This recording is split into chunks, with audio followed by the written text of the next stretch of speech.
Hello, my name is Chad Taylor, managing partner with MDT Financial Advisors here in Houston, Texas. I hope all is well. It's getting close to July 4th, and our office will be closed on July 4th for the holiday. But I wanted to get on and talk a little bit about the bond market and bond market investors or investing.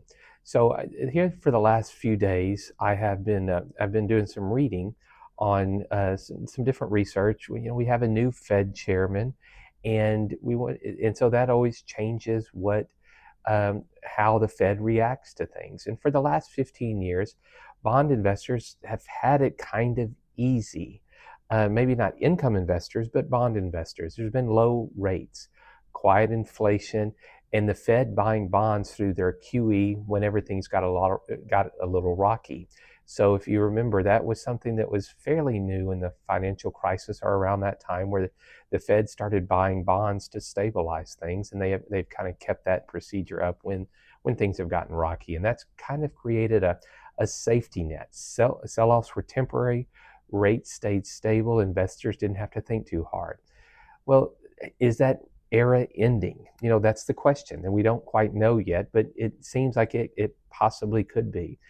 Today's bond market is being driven less by the Fed's balance sheet and more by real world forces. There's inflation uncertainty. Every month we get a different inflation number. How much the government needs to borrow, and shifting investor demand. The old playbook of just kind of wait for the Fed to step in may not apply as it has in the past. We'll see.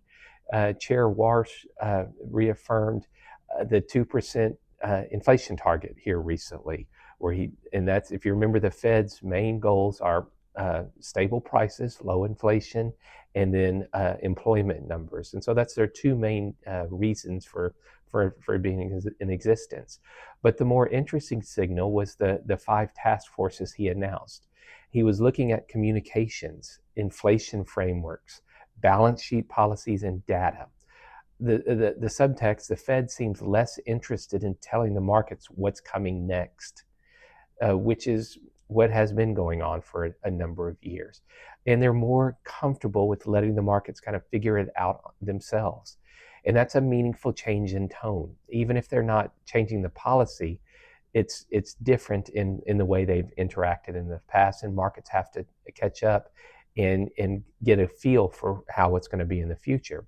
So we can probably expect more volatility than we had during the QE years. Markets won't have the central bank backstop that they're used to.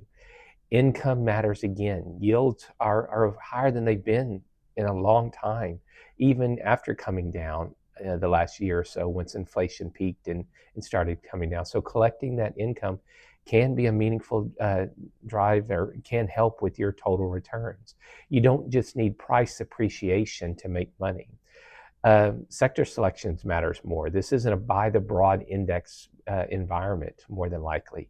Being selective across investment grade, corporates, securitized assets, and munis, it could be where the value is. So being a little more selective than just buying the broad index. And then the curve positioning matters too. You have the yield curve, long term, short. That starts to matter more and more. So for years, the Fed did the heavy lifting for the bond investor. Now markets are more on their own, which means income, selectivity, and active decision makings will matter more in the bond market going forward. We seem to have higher interest rates. Will that continue? We'll see. But it also adds to more movement in prices on bonds.